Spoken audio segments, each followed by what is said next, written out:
new. That's new. Yeah, what was that noise? I don't know. I thought it was you. Was that like the welcome to the show noise? I guess so. Remember the other week, maybe someone from AMP was listening to our show like 2 weeks ago. Oh, right. Because we started and I did a theme song. Yeah. And I was inspired. They were inspired. Yeah, they were like, we need to get our deal together and yes, do better and have a noise. They were like, we're not going to go as far as she did. That was a little much. I'm actually surprised they didn't commission me to make the song. No, that's a missed opportunity for sure. Yeah, I'm curious if people listening heard that. Was like, was there a noise there? Tell us in the Discord. Oh, by the way, if you're listening, you can always go to my Discord, Lindsey Stirling, and there's an AMP channel on there, so we can see your chats. But like, tell us. Yes, LOL, they heard the noise. Okay, so it wasn't just us. We're not losing our minds. Well, that's debatable. But hi, everybody. Welcome to our now very official show because we have sound that starts the show. But I also feel like it's not our sound. Okay, hold on. Let's restart then. Ready, set? Like a violin that's like. I mean, I have one nearby. Oh. Should I grab it? You've got violins laid everywhere. Yeah, there's a sparkly one at arm's reach. There's one that lights up, but that's across the room. From where I'm sitting, I see 3 different violins in 3 different corners. And they're all outside of their cases. Yeah. They're tanning, okay? They need their sun. Oh my gosh. Oh gosh, yeah. Topic of the day is tanning. We'll tell you why in a second because I want to wait till Mr. Eric Jackson's on to tell the story that I just shared with Fish and the Twitch stream. But how has your week been going? I feel like I've barely seen you this week. Yeah, no, my week's been good. You've been busy. So when you're busy, I kind of have like a bit of a crisis where I'm like, what do I do with myself? I've been playing a lot of video games. I've built a lot of furniture. Nice. Okay. Yeah. Well, it's funny because it's like when I'm really, really busy, it's like your life calms down a little bit. It does. Yeah, it does. But when I'm in that busy mode of like working on a project, then all of a sudden, our lives more busy go together. Right. It's funny. I'm like doing for anyone who doesn't know what I'm working on, I'm doing all the legwork of like an album, which is kind of that stuff that as an artist, you just got to go in the trenches and do by yourself, like listening to mixes, and I'm doing a lot of recording, and I've been in writing sessions and blah, blah, blah, blah, blah. So that's been a lot of fun, but I've definitely had a bit of a panic attack where I'm like, is there food in her fridge?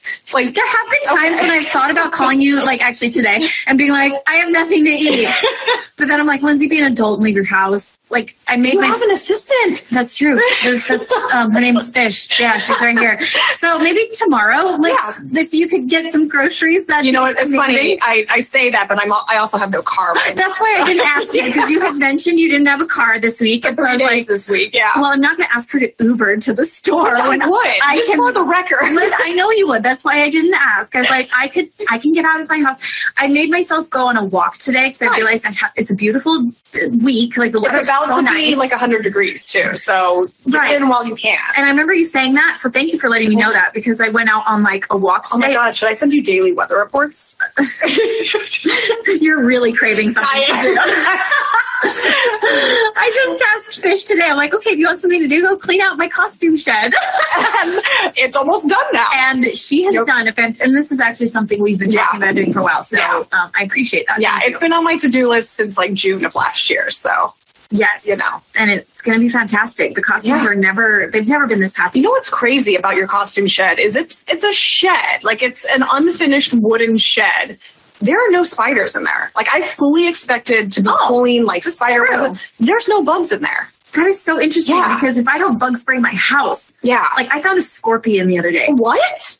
I didn't know the scorpions lived in LA. They do, but I've only ever seen them in like Malibu. Luna was freaking out and barking, and I'm like, what is going on? And I just kept being like, Luna. And I thought maybe there was like a noise or, a bird by the door. And I come around the corner finally to just be like, Luna, knock it off. And there is a full-blown scorpion. She's like dancing around. And it's just in the middle of my living room. I was going to say, was it in like a shoe? Oh my gosh, now you have to shake your shoes out. Oh, I'm going back to I grew up in Arizona, for anyone listening. desert scorpions were like a part of life. Like it was like habit. You go outside, our shoes would sit by the door, you'd like shake your shoes out. And so, but it was just funny. I haven't thought of scorpions in years, like since my adolescence. And so now I'm like, literally, I was brushing my teeth the other night and like, I thought I felt something on my foot.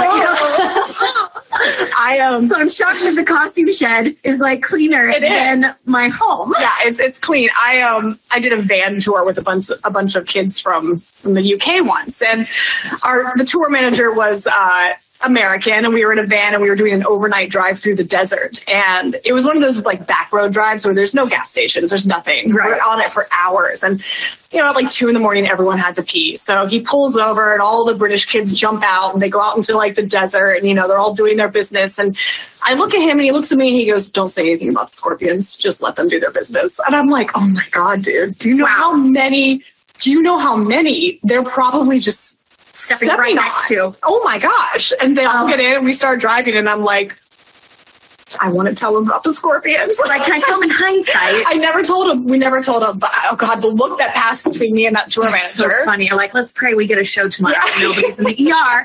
That's how I feel, to be honest, when I am swimming in the ocean. Yeah. But not scorpions. Like sharks and stingrays, like all those things that are like, like I love it. I feel like, I know that they're just kind of hovering around you everywhere. And, and as long as you don't bother them, same with like scorpions, they're not like looking for someone to sting. Like sharks don't swim looking for someone to bite. Luna. That's the thing. Yeah. Luna was definitely provoking it. Yeah, she does. As no surprise there. So yeah. But we're all still alive. Costume shed is looking great as well. All we wanted to say here, and I am actually quite excited.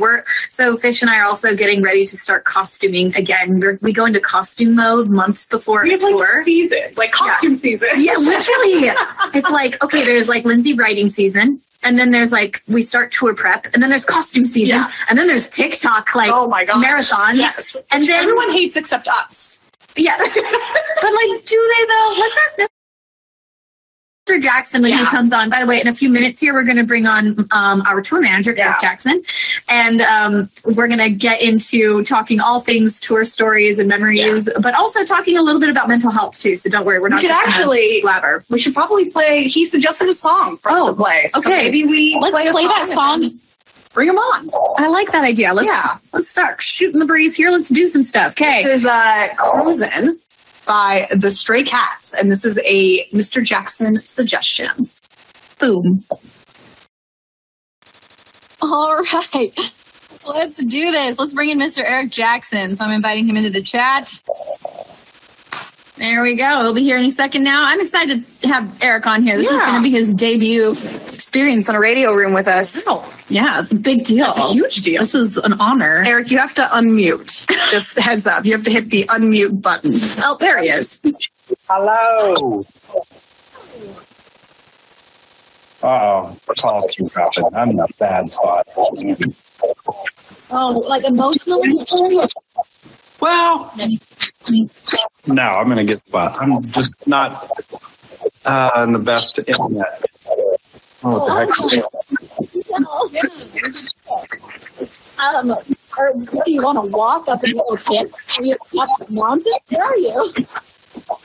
I don't know why it does this. Maybe try just some Wi-Fi and then I just phone signal. Or versa. The best is that we call Eric Dad. He's tour dad, and he has been from day one. He like very quickly earned the name tour dad for so many reasons. But then there's a little moment like, oh, he's dad. He really is dad. Like, do you need me to come over and show you the back? Sorry, Oh, okay. Okay, well, hopefully you're good.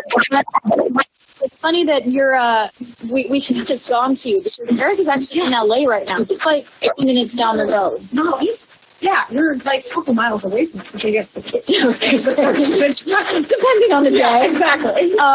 But yeah, Eric is visiting us in LA. I actually had the lovely pleasure of going to a lunch with Mr. Jackson yesterday. So this is like, sorry. Okay, that's fine. It's not like I was in town too or anything. No, it's fine. No, sorry. Did I say yesterday? I meant, okay. And forever, Linz. Oh, yeah, we haven't seen each other. I'm sorry, that's the dream. That's a hallucination. Yeah. Yes. And we were just actually talking about TikTok and how when Mitch and I get we just we're the only ones that enjoy it. And I was like, what should say on a scale of 1 to 10, how much do you pull you in for a TikTok when we're on Twitter? I'm so sorry. I can barely hear anything. What is happening right now? Were you asking me about being pulled in on a TikTok? Yes, I was. Do you want to try to call back in a few minutes when you can figure out your Wi-Fi and then call back? Well, it seems like I'm connected. It's just anytime more than one person talks, it just completely cuts out. I just can't handle the bandwidth. I don't know. Let me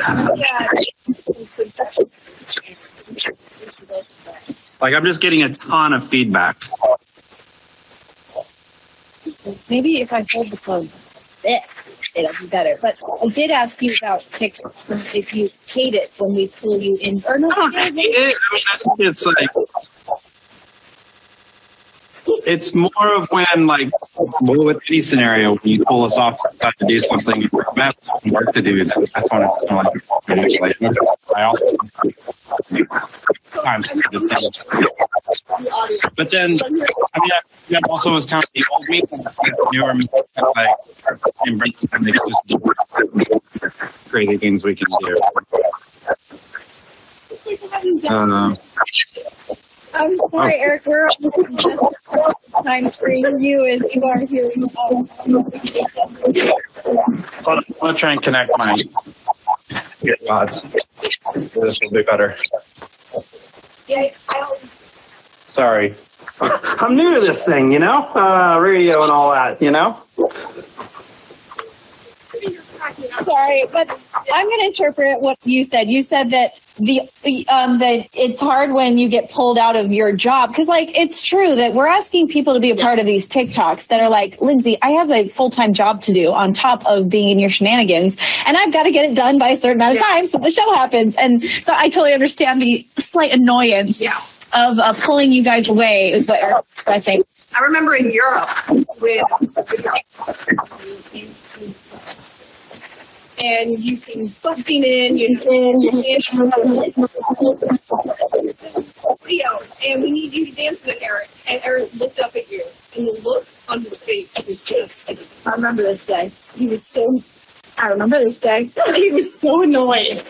And he looked at Alec, he looked at me, he looked at Eric, and all three of us were like neck deep in just work. Right. And we're like, let's dance.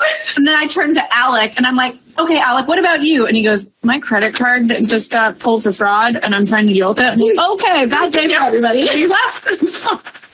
I don't think anything more to do. I'm testing headphones. Sounds great. That's much better. You sound fantastic. So clear. So your voice is so deep. It's like when junior high boys call and they try to make their voice sound deep. Hello. That was a compliment. Hello. Hi, I am a mature male. That's what I mean. Yes. I think that's what I'm going to put in your contact as the note of your name. I am a mature male. Which is debatable depending on the day, but that's okay. So guys, I'm sorry. Every time it cuts you guys out for like a good 5 seconds before I can hear anything you'll say. That's weird. So I have a question for you, Eric. Are you connected to Wi-Fi? I can't hear you. Maybe I text Eric and we disconnect for just a second. We're going to disconnect for just a second. We'll bring you back in and hopefully have better luck. So Eric, we love you. We will see you soon. Okay. I hear you. Oh, dang it. Bryce is like, oh, it's working. I mean, this is a very on-brand situation, Oh, though. dear. Okay. also, guys, you should know that this app is still beta. Yes, yeah. They're still figuring out things. So just the fact that we've had as little glitches as we have so far is a huge plus. But let's see, on that note, we are actually going to have another guest come on in a little bit. She's not coming on for like a good minute, but like I said, we'll be talking a little bit more about mental health. And I'm really excited to talk to her because she runs an organization called Backline, and they provide mental health for musicians and artists and like basically anybody in the music industry. So I'm really excited to hear like what they do and how they do it, and also learn from her.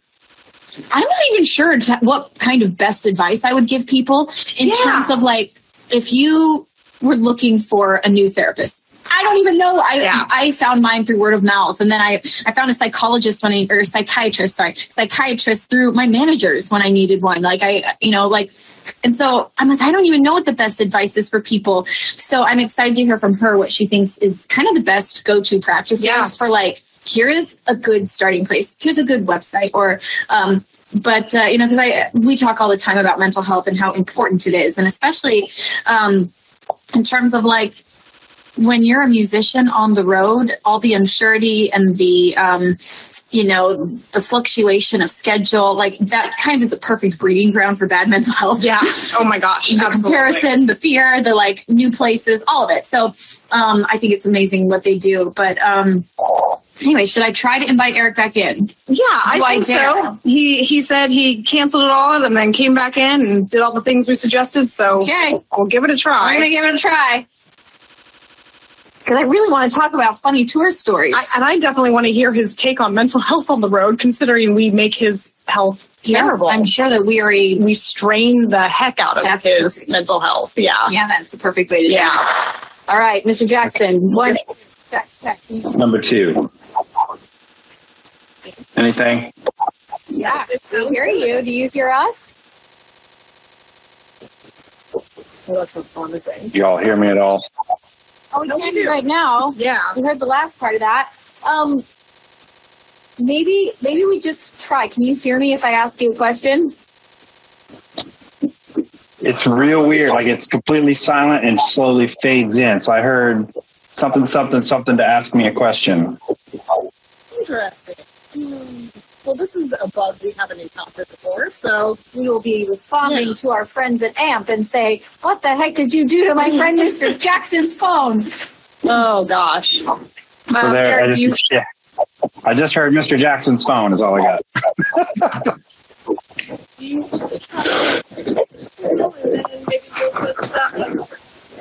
It seems to be anytime like I talk, it completely cuts you guys out for a little while. We'll just have to be really good at taking turns. Yeah. Should I call him on speakerphone here? Oh, yeah. What if we did that? Here we go. I just switched to phone signal. It's horrible over here, but how's this working? I mean, we hear you now. Yeah. It's still doing the same thing for me. Okay, well, we're going to call you on Fish's phone and just put you in speaker. Okay. How's that? There we go. Yes. Okay. All right, just put the volume all the way up and we'll put you right by the speaker of the phone. I found out that the speaker's actually up near the... Wait, really? The speaker's at the top of the phone, not where your mouth is? No. Are you sure? Mark corrected me on that. These little dots down here, what are they for then? Music. But they should be up here by your ear. Can somebody Google this? No. For sure the speaking is down here. Mark was lying to you. The microphone down low. Okay. Well, there we go. All right. Well, I'm glad we figured this out. Let us know in the chat if you can hear Mr. Jackson well. We got Andy in the chat. He won't lie to us. Andy, well, none of you will lie to us. I'm sorry. I didn't mean to make that sound like we don't trust our fans. Well, I mean, maybe Andy's the most. They are. Yeah. On that note, Eric, I'm curious because today's topic is mental health on the road. And I want to hear your input on mental health on the road. I want to hear your thoughts on it. I want to hear your pluses and your minuses and all of that good stuff. Well, I guess maybe before, that's a big question. So It is. maybe let's narrow it down to like, so do you find that it is more difficult to keep up your mental health when you're on the road? Yeah, absolutely. I mean, you get into such a regimen of doing the same exact thing day in, day out. I mean, and not that it's not like fun things and fun camaraderie, but, you know, you go into an office, in my case anyway, you go into an office that looks exactly like a brick building from the night before, from the night before, from the night before, from the night before, and it's just kind of, they can get to you after a while. yeah. I think you need to break those habits and find just something different in the day to make it different. Hence TikToks and or Exactly. So wait. on your way. Are you on board with the TikToks then? Yeah, so that was what I was trying to say earlier. I think my because it wasn't in a great mental place, let's say a couple of years ago, 3 or 4 years ago. So I would always hate breaking the mold. Yeah. You get into a certain thing you do and you don't want to get out of it. But I think getting into where I am now, I'm realizing you need to break those somewhat bad habits. They're more welcome, I feel like, in my world. It's like, okay, cool, yeah, I'm getting into a monotonous state of blah, blah, blah for today. Yeah, let's go do a TikTok because I need to think of something else or be goofy for a few minutes. Okay, I recorded that. I'm going to play that back to you when we are on tour. Absolutely. But no, I think there is something great about the word play. Mm-hmm. And for us, sometimes TikTok is a perfect excuse to like do something goofy and play a little bit. And, you know, like the psychology even behind what play can do for adults' mental health is pretty profound, of like reminding us not to take ourselves too seriously, reminding us that every scenario isn't the end of the world. And on tour, sometimes it always feels like that. Yeah. Like, because our end goal every day is to do this one thing and put on a show. When something gets in the way of that, or like the next show or whatever, when something gets in the way of that, it can be very like, well, what's the point of life? Yeah, absolutely. And you know, something that I feel like it's really important to point out, and I say this as somebody who has toured with a lot of different musicians and a lot of different, you know, crews. Your crew in particular, the Lindsey Stirling touring experience is very different in a positive way, in an easy to have better mental health kind of way. I found when I toured with other groups that my mental health very quickly tanked, and it was not a positive experience. It was very difficult to find resources on the road. At least with the groups that I was with, you were encouraged to not talk about mental health. You were encouraged to keep all that to yourself and, you know, just get the job done. But it's the complete opposite with our crew. And I think that is incredibly important and should be acknowledged that, you know, we prioritize that, and it makes a massive difference. You know, and a lot of that is attributed to, like, you know, we have a great tour dad. Like, Eric is real. Like, Eric, what do you think are the things that, first of all, I guess, help us to have that, like, kind of at least a good breeding ground for some positive mental health? But also, what do you think we as a tour can do better?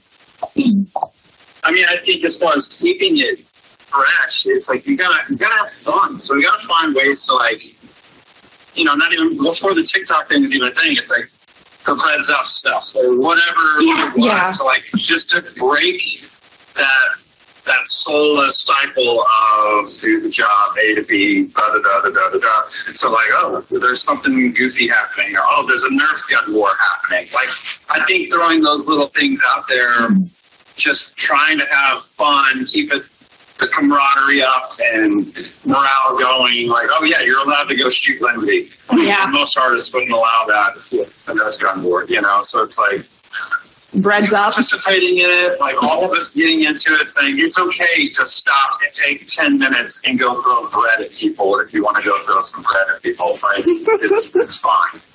Like, I think that's helpful. I think what can we do better?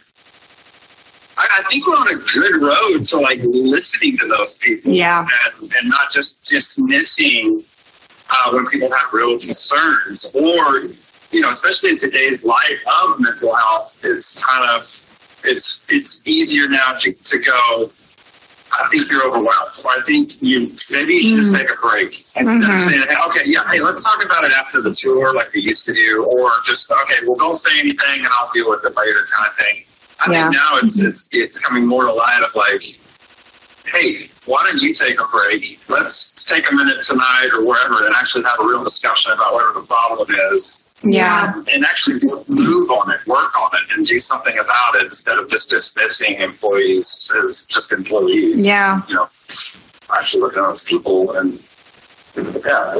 And I want to just say, I want to say what a good job you've done in the past with certain scenarios. And I can just think of a couple at the top of my head where you've done just that, where you've pulled me aside one time and you told me something that a crew member, and we won't name any names, but a crew member had posted something publicly on social media. I hadn't seen it because I hadn't been on Instagram that day, but you immediately pulled me aside and said, this doesn't seem like something very mentally healthy this person posted. I think it's a cry for help. And we immediately went in and sat down with this person and asked them if they were okay, and asked them, do you need to go home? Is it best for you to be out here? And just like really making people remember that more than anything, we care about them as people. And right. I actually had 3 of those conversations today with people, just more of like, Lindsey Stirling Tour is not the end-all be-all for your lives and careers. Kind of like you're saying, this is not your world. You have to make the best decisions for you. So there were several conversations today even about that. Of just like, hey, if this doesn't fit in your life, we have no hard feelings about it. And I think the reassurance of that too so much is just that we know you have to look out for you, and we can hopefully look out for you as much as we can in our world. But I know you have to be number one for you. And if you need to move on, if you need to do something else, all the time, everything you need to do, we are all behind you and going and doing and seeking your world and doing what you need to do. So yeah, I think that's huge in any corporation, any network of people that work together. You got to have the support from people, not only just in the job they're doing, but if they're trying to make a decision to go outward and do something else or do it. Yeah, no one wants to feel stuck. And I think that that's when people get scared, and that's when mental health can sometimes really get out of control for people. Is it usually stems from a place of feeling completely stuck and trapped and out of control. And I know that's when my mental health has every time I've started to spiral with mental health, it comes from a place of, I feel trapped and I don't know what to do. And so then really unhealthy coping mechanisms take over. And, so no, just being supportive in those worlds, like in that whole thing is like, if you don't want to do this, then hey, how can I help you not do this but be successful somewhere else? Or what can I do to help you move forward with your life somewhere else? Like, this isn't, I get it, this isn't, your lifetime career necessarily where we're at in the Lindsey Stirling camp. So right. Just being supportive of everybody in their lives, not just just tours. And I feel like I learned that also from even my own managers. Like when I first got into this business, I was like, oh, I'm in the music business. It's all about you. You show up, you do everything, music and art first. And I'm really grateful for my management team who taught me from the very beginning when I signed on with them. Through their actions, they made me see that more important than anything, more important than this album deadline or whatever it is that I was working on, they were like, your mental health and you feeling sane and happy is more important. I remember right before my second album deadline, they sent me home to be with my family because I was having a nervous breakdown and the pressure was too much. And that wasn't the smart, timely move, but it was and I think that experience taught me so much about how I want to treat other people, like whether it's in my tour camp or my friends, just reminding everybody that like, you are more important than whatever deadline or whatever job is in your way, like your health, and you'll do a better job. It always like tells me there's some sort of like cramp or you're pushing a muscle too hard. It's better to stop. Don't mess with it anymore because you'd rather take a day or two to break from that than a lifetime to recover from the damage, whatever you might damage. And I think that's pretty helpful with your mental state too. Yeah. It's like, don't push yourself to burnout to where you're never going to want to do this again. It's like, let's take the 2 or 3 week break, whatever you need for now. So the longevity is there in the long run. But yeah. I will say, it and you think, oh, I can do this. I'll get it done. Da, da, da, da. But it's like, okay, but you're pushing burnout. And it might be over with before you know it. I will say, I was a part of a tour once. It was actually one of the last tours I did before joining you full time, where my mental health declined so sharply and so quickly that I developed health problems that I'm still dealing with to this day. Wow. And it's so, that situation and that degrading of my physical health because of how bad the mental health situation was and the inability to discuss it with anybody, the inability, like, I think what people don't understand about touring is you don't really clock out. Like, you have days off, but you are trapped in a bus or in a hotel situation with the same people for months at a time. You know, you can't just say, okay, I'm done for a minute. You can't. Like, you are essentially full time there. That is what you are committed to. And it was so bad for me. It was so bad for me. And not only was there no talking about mental health, but it was actively talked about in a negative way, like that you don't do that and, just get your stuff together and be professional. And there was a very strong link of if you had any sort of mental health problems, you were therefore unprofessional. And it ruined my physical health so badly that I began to prioritize then finding gigs that did have a focus on mental health. And that was a huge wake-up call. And I'm still dealing with, horrible problems from that time, years later. That's how you get past. Mm-hmm. I was just having a conversation with some good friends about how, we all carry so much that we don't realize that we're still carrying. And it's, when you find yourselves in these professional situations with all these people that are amazing at what they do and so proficient, you have to also remember that everybody's also carrying around with them a child that was made fun of, or someone whose parents didn't accept them, or somebody who, was shamed for, speaking out about something. Everybody, we carry all those things. Yeah. And so it's so important to just realize that everybody has that. Everybody's this little child inside still. And it gives a lot more compassion and understanding, even about whether it's coworkers or your parents realizing that they're everybody comes from this, or your friends. But that kind of helps me compartmentalize, and even myself showing a little more compassion when I feel those feelings and I'm ashamed of them, because the workplace often isn't the best place to feel supported. But I think that's why it's so important to have these conversations. Yeah. But I'm looking really forward to seeing what we do on our next tour, because I know we always come into it with new ideas of, great mental health things that we want to do. And I love them. I love, the meditations, and I love all of that. I'm looking forward to breath work on the next tour. I'm looking forward to just sitting down and talking about our feelings. I would love that. And I don't know, Eric, do you think this would be possible? Also, Andy's in the chat, so I'm curious to see what he says to this. But I would honestly love it if on tour we had a weekly check-in where everybody just comes and hangs out, and we do a little meditation, a little I'll guide us through some breathing exercises, and then everybody can maybe just say an intention they want to share. And, and giving people at least the space where it's safe to open up. I don't know. What do you think, Eric?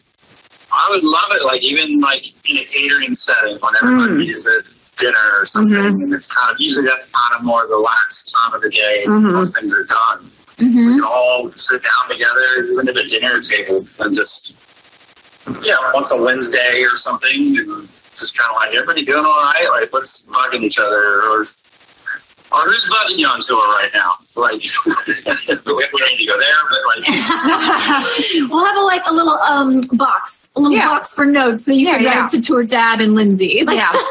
Yeah, exactly. What's been irking you? What can you see I might just write Alec's name down over and over again.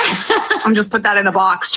I'm bad at Alec today, every day. That's a good idea though. And people can say it anonymously if they want, if they're like, I'm overwhelmed, and they can say it anonymously and we just can know it, or they can put their name on it. I think that's a great idea. Like, I'm sure they will does that. They will probably make fun of me if I decorate a pretty shoebox. We're going to make fun of you anyway. So just dang it.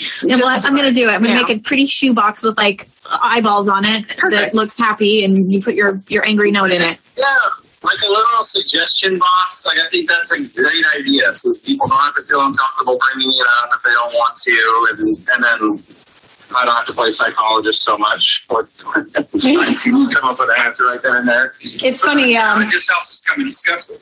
Lacey just put in the Discord that her and I cried in the shower 2 times this week. That also happened on tour. And I'm saying that because our crew is already so supportive of mental health that I had a really bad day on our last Christmas tour, and Lacey found me just, with a face full of tears and sat down with me. And then Wes came in and Glenn came in, and we all sat down and we just talked about mental health. And we all had work to do, but we took like a 10-minute break and we just talked about it, and we commiserated and we empathized, and everybody had a little something that they put out there so that I knew I wasn't alone.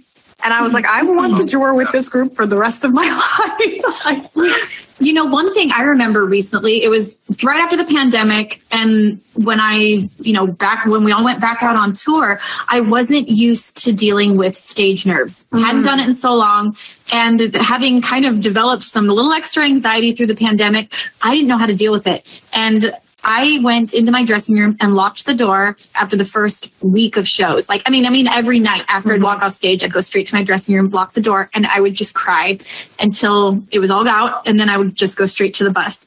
And I finally realized, thankfully, after talking to my therapist, she was like, you are ruining this experience for yourself. She was like, you are missing it. Do you want to miss this? You love your tour. You love your people. You love this, don't you? And I was like, well, I used to. And anyways, but she helped me see. So I made a goal. And also, I remember Lacey reaching out to me one day on tour saying, hey, if you want someone to hang with after the show, you can hang with me. And so I made a goal. I was like, no more locking my door after the show. I'm allowed to change. And then I have to open my door and go find somebody. Which I love, because then I can get in there and get your road. Okay, practical. I like it. But I'm grateful for people that I felt like I could do that with. Yeah. And I was like, if I'm sad, it's okay to be sad with these people. And you're going to be a lot less sad if you open up and just let it out with somebody else. Yeah. We're a very lucky group, for sure. I think that was kind of my, putting myself away in hotel rooms on days off, so not being around people. I had to learn to okay, we got to get out there and talking about stuff too. I said to you guys over and over, but it's like just talking about it. I'm Lacey again, another one who I've relied on for a lot of this. It's like if I talk myself so I'm sick of talking about it, then it kind of goes away. But the problem may be or whatever it is. But then I'm like, you know what? I don't even want to talk about it anymore. So much about whatever. Yeah. Oh man, I'm excited to talk with our guests today for sure. Yeah. I'm curious, Eric, and I like asking people this because I think there are a million different ways of doing therapy. And everybody always thinks of it as one way of sitting in a room with a therapist. But there's so many different therapeutic type of things that people can do. And so I'm curious, what is your favorite, I guess I should say, mental health practice? Is it therapy or is it your own kind of therapy? Honestly, the last 5 months have been a gym. Has been the best for me. I went to many therapists over the last year. I've worked through an actual therapy type setting with a therapist. I always kind of like the workbooks that they would give me. They give me a homework to do, and I would write a journal, and that was nice. And they got me through a lot of stuff too, to a certain point. But I gotta say, nothing beats working out in the gym, sweating it out. And crank the headphones, loud music. I'm going, pumping it out, and then it's all gone. Whatever angst or anger or whatever I had that I was building up over a day or two, gone. And that morning, I'm out of there, that's probably the best thing that's happened to me in like easily I could say in the last 13 years of my life. Oh, that's amazing. I was never ever a workout person. I never got into it, not since like high school, which is 20 plus. I'm not going to say how many years ago. It's definitely been my new discovery in life is a gym, working out. And it's very not, a lot of people say it's a good therapy or whatever, and it's not necessarily conventional sit-down talk therapy or all the different types that there are, but it works wonders for me. I feel great every day that I can get a good sweat on and or just run around the block, whatever I got to do.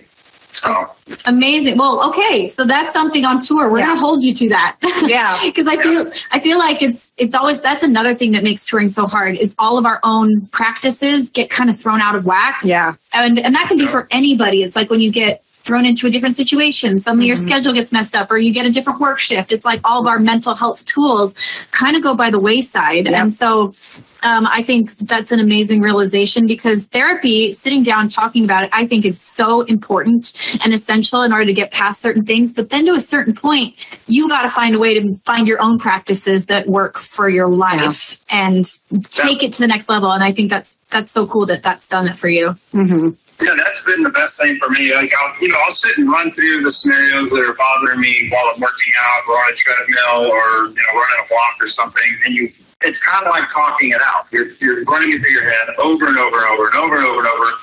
And about an hour into a workout, it's like, all right, I'm sick of thinking about this. Like, what else is there in the world? Like, I want some time space. Okay, let's let it go. Let's push it out. Let's start the day. Let's get into whatever we're doing today. So. I love it. That's helped me a ton. Yeah. So awesome. Well, Eric, thank you so much. I'm so glad we got it to work. Everybody's, been having really great feedback to like everything you've said. So thanks so much for coming on and sharing all your wisdom with us. And I can't even tell you how much I appreciate you being like the leader of our tour and being our tour dad and making it a safe space and, helping me understand the best ways to make it that space. So we are lucky to have you. We are. I'm very lucky and thankful to have you guys. Happy to have me. And I mean, I know you already had lunch with Lindsey, but if you want to have lunch with me too. Yeah. Yeah, that was months ago. Yeah, sorry. Oh, okay. I made it sound like it was yesterday. Okay. No, it was a long time. You know what? It's okay. Oh, okay. Yeah. Cool. All right. Many months ago. Thanks, Eric. Yeah. One day. Yeah, someday. Okay. All right. You're the best, Eric. We love you. We love you, Eric. Love you. Bye. Thank you. All right. Well, we figured that out. Invite you to lunch. You didn't. No, I said I'm going to go see Eric. I don't. Because you didn't have a car. I didn't have a car. I wasn't. Oh, okay. Because you're like, I'll come pick you up if you want after I have lunch. I meant that as an invite. I'm so sorry. Okay. I don't care. Well, we'll have to do it again. He'll be here for a little bit. He will be. So barbecue. Let's do a barbecue. Yes. Well, I think it's a good time to bring on Hilary. She is, I gave her a little intro earlier, but Hilary runs an organization called Backline. And they provide mental health to people in the music industry. And it's an amazing organization. She has helped with all kinds of different humanitarian efforts and things like that. So I am really excited to get to know more about her and hear her thoughts on mental health. So let's bring on Hilary. Drum roll, please. It always takes a second to bring them in. So it's a little drum roll, a little extra long drum roll today. Hopefully, I feel like the app's working against us today. I know it is. The app is being a little fun today, a little sassy. Hi, Hilary. Hey, can y'all hear me? Yeah. How are you? I'm doing well. How are you? Doing so good. I'm relieved that we can hear you because we just had our tour manager on here, and we were joking that we call him tour dad, and he was having technical difficulties like a true dad. So I'm really relieved that you are coming through loud and clear, and we are so happy to have you. Good. I'm so glad. I have a couple factors working against me today. One of them being that I'm in an airport lounge, but I figured that y'all know how that goes, so we could just roll with it. Hey, it makes it all more appropriate for this conversation about, because we've just been talking about tour and how that really affects our routines. And but okay, first of all, I read your bio. You are incredible, and you've done so much philanthropic work. But I am so curious to just hear from you. What made you want to get into the mental health space? I really didn't want to get into the mental health space. I sort of found myself here. I have a background in global health and have always felt really motivated to, help people access healthcare. And mental health being a subset of that, I guess it makes sense. But it was really, seeing my community of musicians and crew that I had become friends with, for over a decade, really falling apart. And in the summer of 2019, we lost a few friends and amazing musicians. And I started getting phone calls, I guess, as this nonprofit problem solver that were like, what are we going to do? This is, knocking on our front door. And so we just started to have that conversation. I set up a series of conference calls with people from all across the music industry. And we just started asking questions like, hey, if somebody in your band is struggling, where do you go? And I heard y'all talking about this earlier. Where do you find a therapist recommendation? Where do you find a psychiatrist? All of those things. And what we were hearing on those calls is that either people were asking a friend or they were doing a Google search. And there were so many closed doors on any of those journeys of like, that's where the crack was. And we were like, okay, well, identify the need and then figure out how to fix it. And so myself and several other of our co-founders just decided we were going to do something about it. And it's been 2.5 years since then, and it's really grown so quickly. And I think just the fact that it was our friends, our community, and the music being so important to us, we all have this drive to create something. Absolutely. And so, like, going into what you were just talking about, what do you advise people to do? Because I just know that, like, when I first thought about going to a therapist, I was just like, I Google searched and found a website, my zip code, and all these therapists pop up, and you're looking at all these faces, and I was just so overwhelmed by it that I just closed the link because I was like, I don't know. Do I want a man? Do I want a woman? Who are these people? Like, so, like, what do you want as, like, a good starting point for somebody? So for people in the music industry, that's why we created Backline. We have a therapist network of more than 300 mental health providers around the country who have experience working in the music industry. You can go through our case management program and tell us sort of like where you live, if you have insurance, what your ability to pay is, and get paired with therapists that, will ask you, when's your next album cycle? Who's your support system on tour? People that really, really get it. So for anyone in the music industry, as well as any of their family members, you can come to Backline to help find a therapist. And for folks outside of the music industry, I highly recommend a feature on one of our partners' websites called To Write Love on Her Arms. And they have a search feature that you can use, type in your zip code, and those therapists pop up. And I encourage people to think about it like a dating process. Know that the first date might not be the person you're going to marry, or even the person that you're going to see for the next couple years. Like, give yourself time to make sure that you're comfortable, ask them hard questions, make sure that their values are aligned with yours, and that they have, experience working on the things that you want to be working on, whether that's substance abuse or trauma. You can really dive deep in those first couple sessions and make sure that they're going to be able to take you to where you want to go. I love that. And I like that you very related. most people can understand dating. It truly is. Like you're going in, you are to find someone that's a good fit for you. Because not every therapist is going to be a perfect fit. But like one of my old roommates, we shared dating woe stories. And, she's just getting back out there into the dating scene. And she went on a date and it wasn't a good fit. But I remember telling her, I was like, but good for you. Like you went on the date. That is a huge deal. Like you need to celebrate that. And I think that we need to see it. Mental health and going to a therapist is the same thing of like, if you're setting up an appointment and you don't know if you're going to like the therapist, hey, good for you. That's a great first step. You're making a huge, step in just committing to go to an appointment. And that in itself is progress. Absolutely. And I think, sharing that with your friends can be a huge thing too. Like the accountability factor can be huge because you set up the appointment, you don't like it, you're frustrated by that, that could be the end of the road. But if your friends are with you and sort of cheering you on in that, it's like, hey, I asked so-and-so and they have a recommendation. Why don't, you try this one and we'll keep trying until we get you there. I think that support can be really game changing as well. I love that you bring up like friends and whatnot because I feel like it used to be such a taboo topic, but I think we all need to realize that it's not taboo anymore, even though it may feel taboo.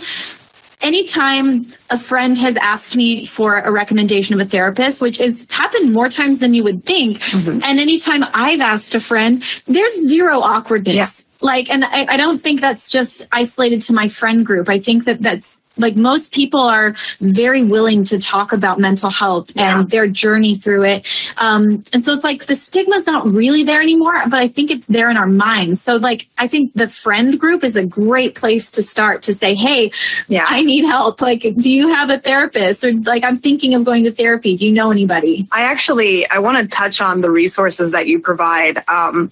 I'm sitting here, swiping through links right now that your Instagram provides, and it's bringing up in my life.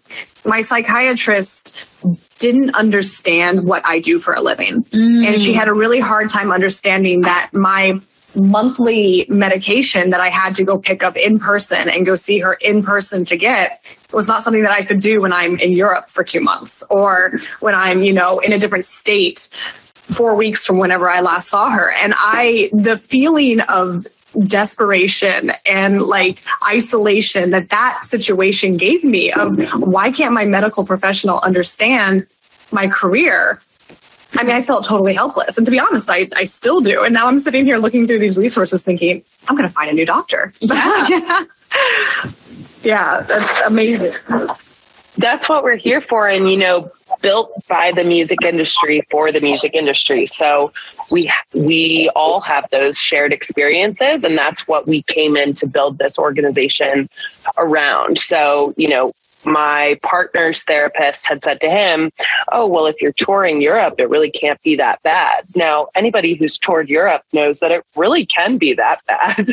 It's like you don't even see the cities that you're in sometimes. And so to have a therapist say like, oh, that sounds so glamorous, can really sort of take away from what you're experiencing. And that's exactly why we're building this provider network that do understand and can tread lightly around it, but also really get into the nitty gritty of, substance abuse and lack of privacy and these things that we know are just part of tour and can be really hard to explain to other folks. I am curious, what was it? Like you said, it came from kind of a friend community, but why do you think it's so important specifically for the music industry to have these resources? Part of it is, when we built this in 2019, the music industry was primarily a touring industry. And so part of it is exactly what Fish was just speaking to, which is it's hard to find providers that will work with you on the road, that understand that lifestyle. In 2019, teletherapy was really hard to find, people that would do phone calls with you no matter where you were. But I think long time away from family and friends, inconsistent routine, like we were just talking about, it can be really hard to bring those healthy things that you do at home out onto the road. prevalence of substances, I think expectations of self, of others, expectations from the fans, plus social media pressure, and all of these other things. You're getting like serotonin highs, serotonin lows. It's just sort of ripe for these mental health issues that I think, is part of where great music comes from sometimes. And so people have been hesitant to call this out as a crisis, I think, until the past couple of years where we really have been seeing people struggle and not make good music out of it, but in fact not make music again.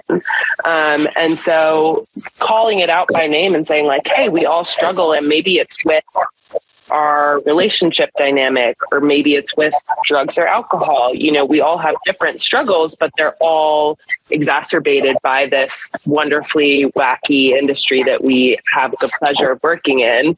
Destigmatizes it and lets people know like, hey, no matter what it is, you can come and talk about it and start to like make moves on it. And I think self-improvement is the game of life. And the more we recognize that, sort of the better we feel, the more we wake up wanting to do something positive that day. I love that. And I like how you bring up that sometimes, in a way, mental health struggles or just like emotional struggles in general in the music industry are a bit glorified because, like you said, people write songs about it. And I can't even tell you the amount of times that I've been going through a hard time, and I'm talking big things like my dad just died, or just went through like a breakup of someone I thought was going to be the love of my life. And a comment that I get is like, well, you're going to write some great music. It's like, what? I'm like, yeah, I'm devastated right now. My heart is broken. And that's where you're like glorifying this, like, well, that's where the art comes from. So I think that's a really, really good point. Yeah, absolutely.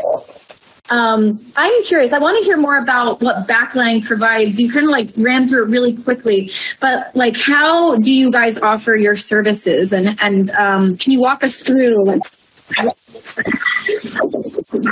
Yeah. So our primary service is this case management program.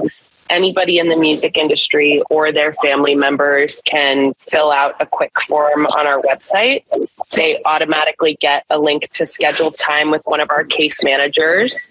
All of our case managers are licensed therapists who have an understanding of the music industry.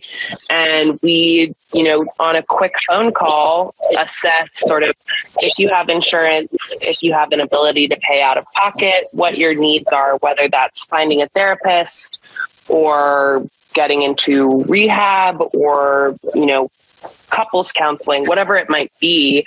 You share that with our case managers, and then you receive a custom care plan. So from that is, here's 4 therapists that live in your area that have experience in the music industry and are willing to take clients on a sliding scale from Backline. It could be, if you need a grant or financial support to get into rehab or start therapy, here are 4 grants that we know you're eligible for and links to apply, as well as then, some other resources that we have that I'll run through here in a second. But that custom care plan, I think, is a real game changer because it's built for you. And if at any point in, taking those resources and going about getting started on your mental health care plan, you hit a roadblock, you now have a case manager that you can go back to. You have their email address. You can say, hey, I didn't match with any of these therapists once I dated them. Can we try this again? Or I'm moving and I need to find a new therapist. You now have somebody who's going to hold your hand in that process, that understands the music industry, but is going to keep what you're going through confidential, and isn't on your bus. So I think for a lot of people, they can have a hard time, saying this to a tour manager. As you were talking about, not every tour is as open to mental health struggles as it sounds like y'all's is. So that case management program is free to use, and we pair people with resources that they can afford.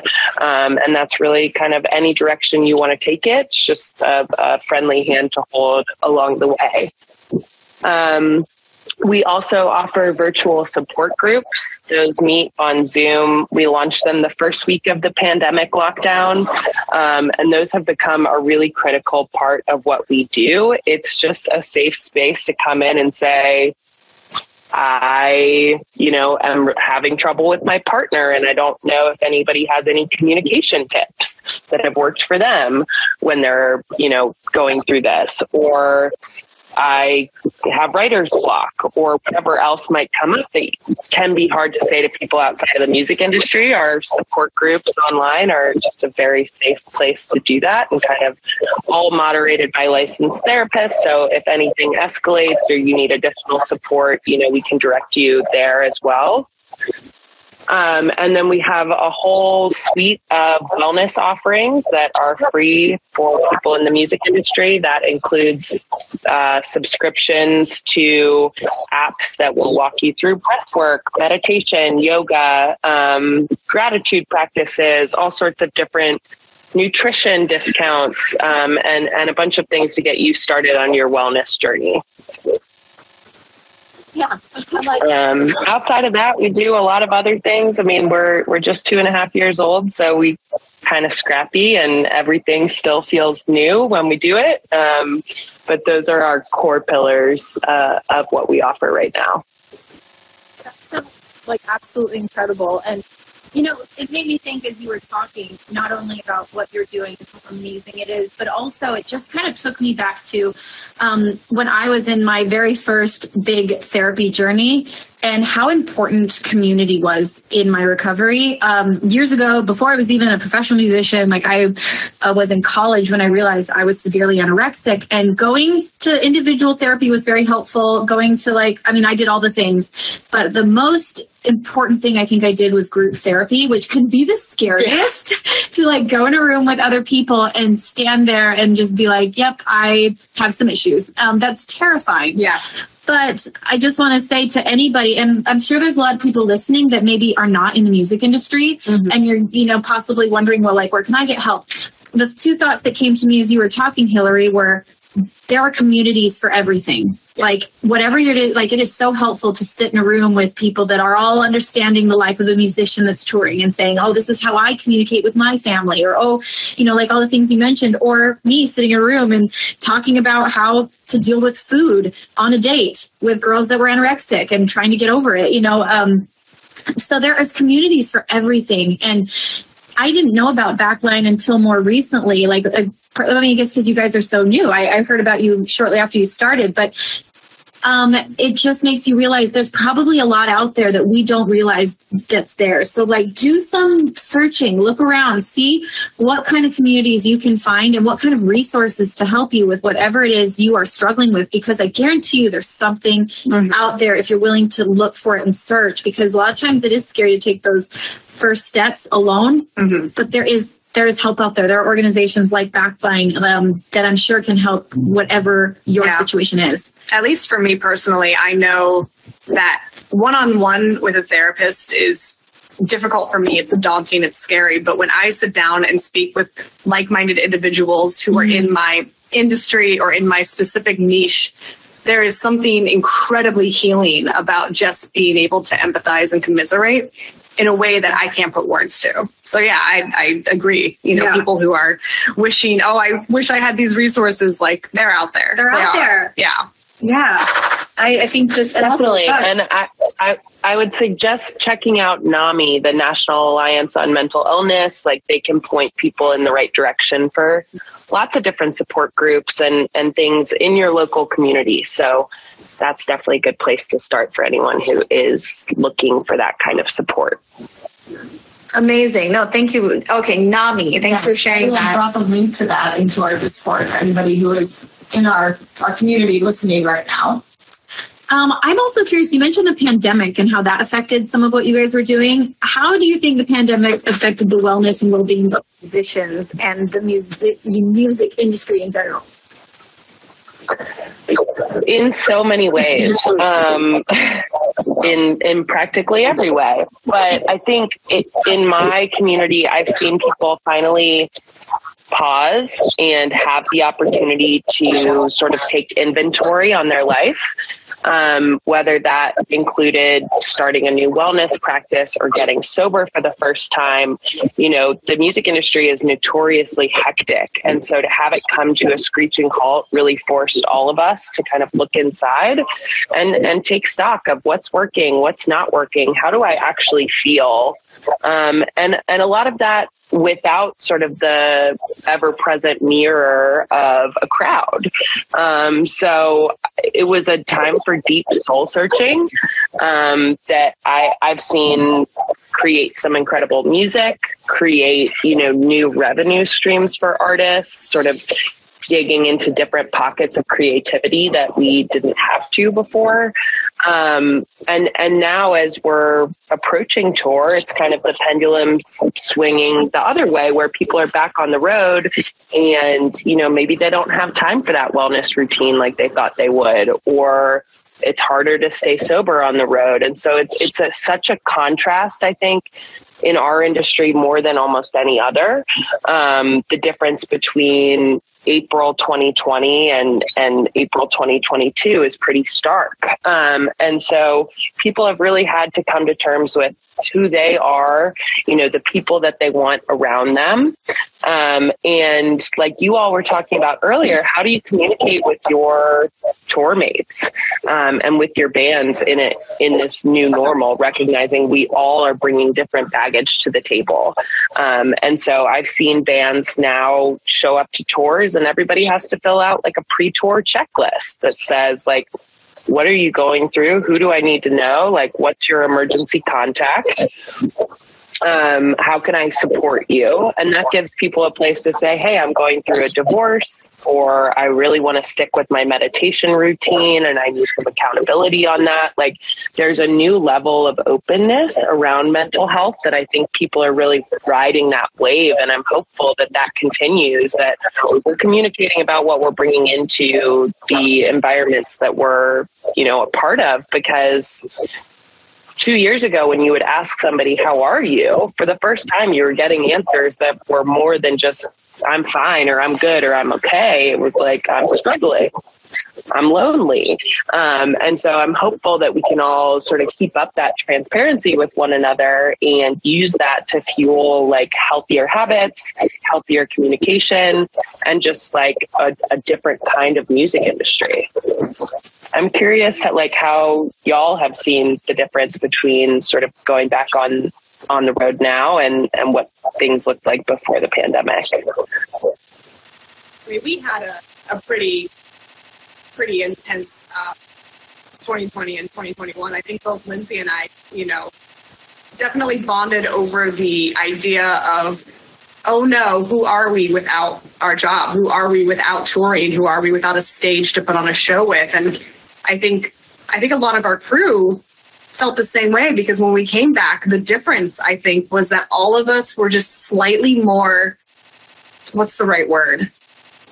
We were, well, also, not only did we all kind of just have a newfound gratitude for our jobs, and like we all cried after the first show. Sobbed after the first. Just the fact that we got to do what we feel like we were born to do, and it was taken away. But I think even deeper during the pandemic, like, because our crew's been pretty tight for a long time. Yeah. But there's a new sense of community, because through the pandemic, suddenly we weren't only connecting over what's the next show. Yeah. And how do we put it on? We only were able to connect with each other through, like, sometimes like we did occasional Zooms and we talked through Marco Polo, but we saw each other through, some people went through divorces, some people went through massive health crises, like in heart attacks. And we kind of found this new sense of appreciation for not just like how much we enjoy goofing off occasionally and putting on a show, but also we are friends first. Yeah. Like, that's the only reason we kept in touch through the pandemic, was I love these people and we're friends. And I think at least for the crew, I don't know if I can speak for Lindsey, but at least for the crew, we lost a member of our crew. He was a new member who had only been with us for a couple shows, but he, you know, was going to come on and do the whole summer tour with us. And unfortunately, you know, he passed on, and he just kind of, you know, lost his struggle with depression and what was going on in his life. And I think that kind of hit our crew in a way where we developed a gratitude for not only each other and just the ability to be in each other's space, but also it kind of brought that, you know, the idea of mental health that we'd all been kind of tentatively dancing around over quarantine to the forefront in a way where it's like, hey, let's talk about this. This is help serious. Each other. Yeah. We cannot let that, you know, like happen to us. And I mean, it was hard. It was really, really difficult, and it hit a lot of us very hard. Mm-hmm. And, you know, we carry his memory with us to this day and use him as a very positive example of, you know, why mental health is important and why that conversation doesn't need to be stigmatized in the industry. I'm so sorry to hear that, but that's exactly where Backline came from. And I think sort of channeling pain into positivity is a big part of what we're doing. And that's not to bypass some real feelings there and some hard stuff. But I think the ability to sort of recognize, hey, we're all struggling, and you never know what somebody's going through. So if you can approach, you know, at a gig, especially with compassion or understanding, that's something that can be really hard to do when you're stressed out and you're trying to get the show to start and, you know, somebody's rude or whatever. But I think we all know, hey, behind that, there could be something going on at home or inside their head or whatever it is. Let's give them grace and let them have an off day. I've seen so much more of that since the pandemic. And I think that's a really healthy way to approach these relationships, where sometimes you only see somebody for a couple hours because they're venue staff, you know, and if they're having a bad day, it's easy to write them off. And I think in the past, a lot of people would, but, you know, we're all bonded in these tragic experiences that I think lead us to believe, hey, people have their own thing going on, and this show might not be the only thing in their life right now. And for those of us that are able to make the show the only thing in their life for that moment, that's such a blessing. But not everyone has that superpower sometimes. And so I think increased compassion and increased grace has been a real silver lining of this. Also love what you said earlier about, you know, an idea of when you go back on tour, like asking people to, like, whether it's fill out a questionnaire, you know, or, you know, have a discussion about it. I love the idea of being like, what is it that you are trying to do in your life? What is it that you're trying to hold on to? Whether it's like yoga practice, or I'm trying to stay sober, or like having that kind of accountability, I think, and also a space where people can say, like, this is what I want to do. This is what I'm excited about. This is what I want to manifest. I just think that's a really powerful thing to bring groups together, but also help each other, support each other. And that's something I'm like, I definitely want to do that on our next tour. Ask people, like, what is it that you want our support with? We're always trying to find new ways to provide an outlet for our crew and our team, or just everybody. Like, we're always encouraging, you know, I mean, gosh, you and I dreamt up something where we were going to have like a box of silly things, and we were going to make people wear silly hats, and we were like, sometimes our ideas are better than others. But I'm curious, Hilary, I guess there's a lot of great, you know, steps being taken in overall wellness and becoming, you know, less of a stigmatized conversation. Wow, I can't speak. Words are hard. But what other trends, or what are other things that you would like to see start to grow, or conversations that would help this get to an even greater scope in regards to well-being? I think, you know, increased transparency about mental health has been great. Would like to see more of that around substance abuse, around eating disorders, around some things that aren't really necessarily under the umbrella of mental health, but certainly have mental health components. I think right now, so many of those conversations are sort of that one person, rather than mental health, which has become really generalized, where we know it's all of us. So that's something I would like to see. And then also sort of bringing wellness down from this privileged woo-woo space to something that we can all tap into, and actually something that is really accessible. I think that's what breath work during the pandemic. and really want to see breath work take off. It's something that can be accessed from your phone, 90 seconds to do it, and can totally change the way that you approach that next hour, 2 hours, 3 hours, and is right there in your pocket for free, and I think the more so that we talk about these wellness practices, and we're not saying, hey, sit down for 90 minutes and do a yoga practice and a meditation, but it's, hey, sit there for 90 seconds and focus on yourself. How do we make mindfulness something that seems accessible? Is really the next frontier, I think, for us. I did not expect that answer, and I love it. I love it so much because it's actually been something I've been thinking about a lot lately. I went and watched my sister's kids for like 4 days, and I was so aware that my morning routine of wellness is just very privileged, and it does not work when you are playing mommy. And I only did it for like less than a week, but I was like, oh my gosh.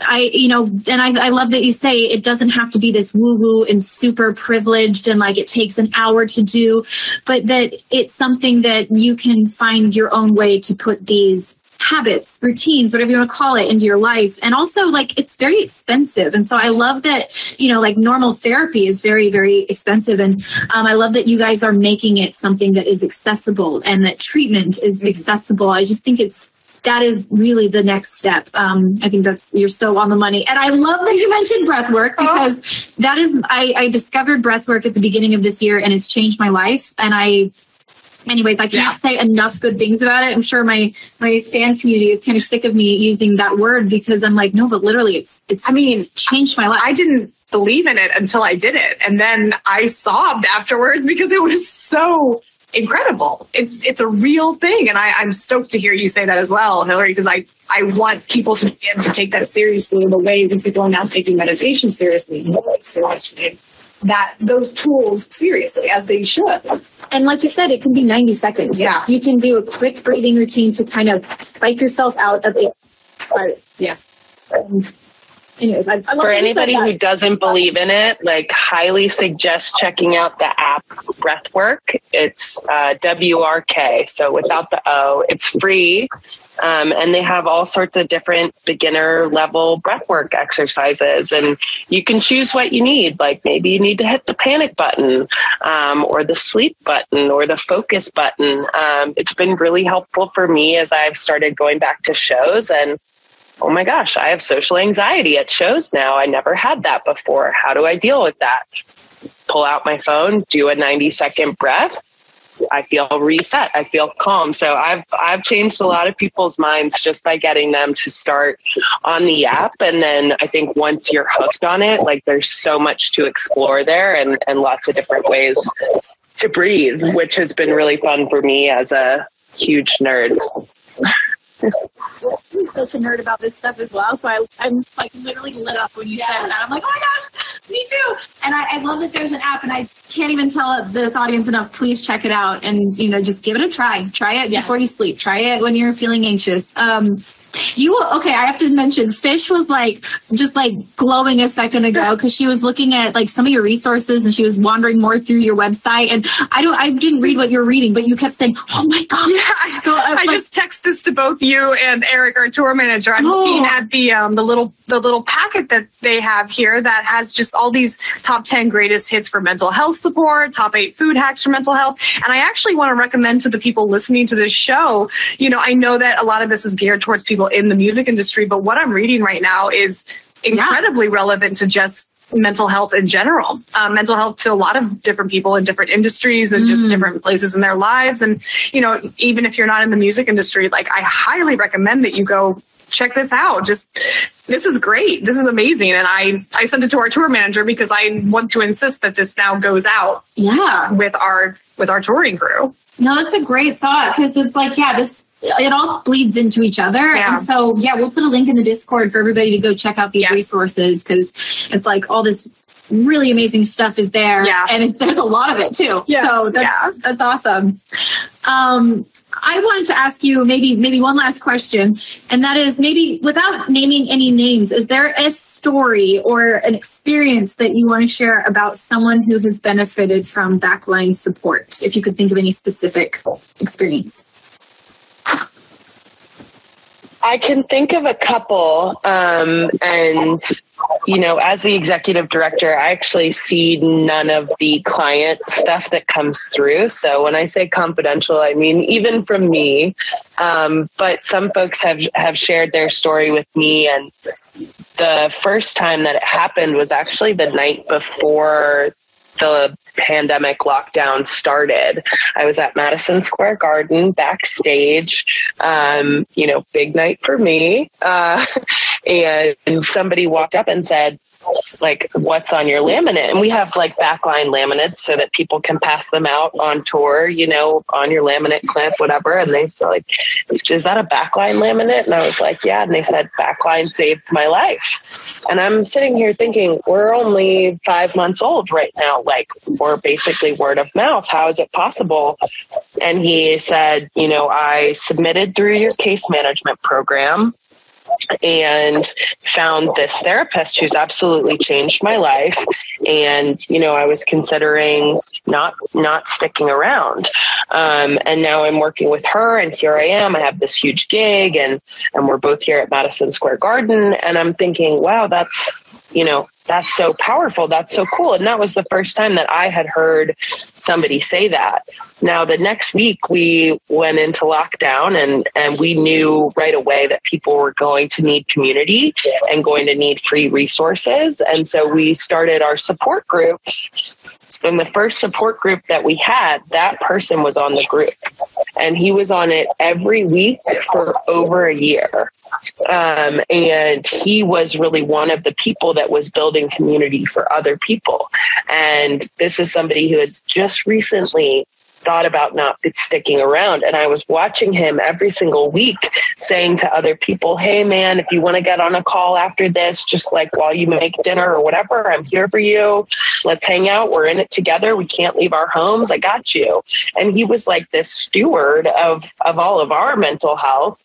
And it just showed me that, taking that first step, submitting to case management or finding a therapist, like that can have such a huge ripple impact on your life right away, to the point where you're then helping other people through their struggles.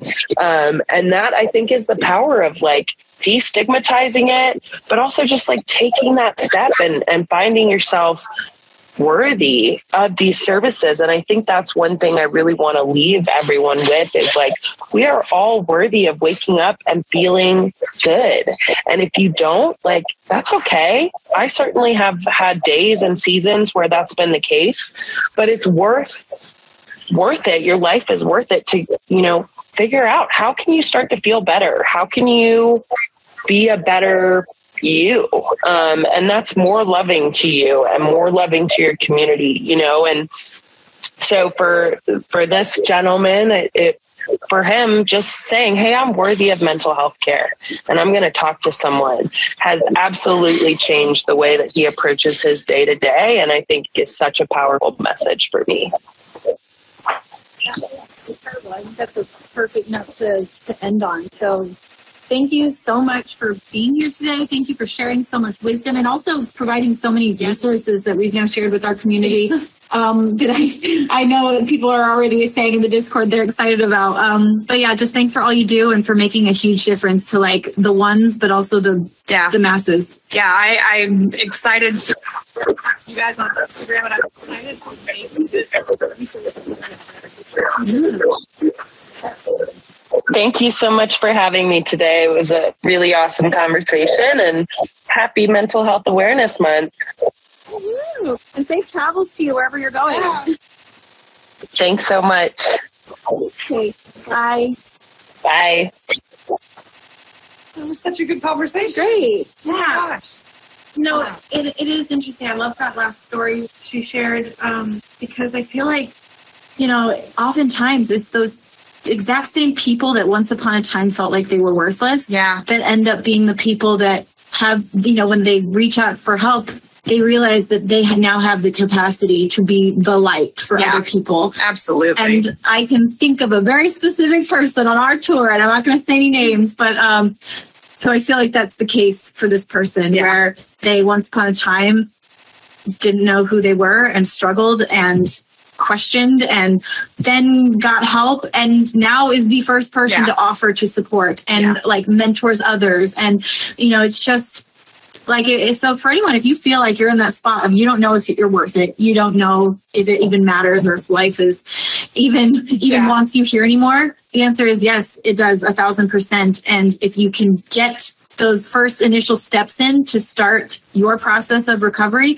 you will become the person that saves others. And I promise you that. Mm-hmm. Absolutely. Yeah.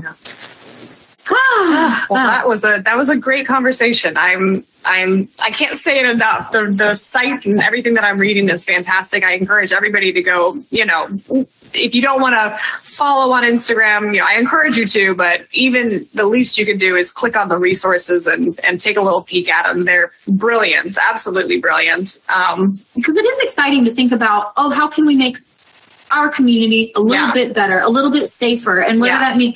Like I will say, we've started doing these, and they're very small, these little breathwork groups where we Zoom once a week. And sometimes there's 8 people, sometimes there's 15, but it's like a very small group. It's meant a lot to me though, like to just have that community on a weekly basis where I know I'm going to see familiar faces and we're going to have a moment to like connect and even share some things that we're vulnerable about and that we're worried about or that we're excited about that we're putting into like this practice. Like today I'm manifesting this, or I'm hoping for this, or I need help with this. It's amazing the power of community. And so it is always exciting to think to yourself or to myself, like, what am I going to do to make my corner of the world, my corner of living a little bit brighter for myself and others? And, I think that's a nice thought for myself and all of us to take away from this conversation. Yeah, I agree. I absolutely agree. All right. Well, I didn't cue up any other songs, so I think today. Let's see what's a good song. I say we do it. What's one song we could What's the happy song? Oh man, I'm Bush. Happy. From good old JT. No, from Pharrell. That's what I meant. Sorry. I was thinking of the troll song. What's the troll song? Dance. Can't stop the feeling. Sorry, we're doing Pharrell, Happy. So sign off with that. Yeah.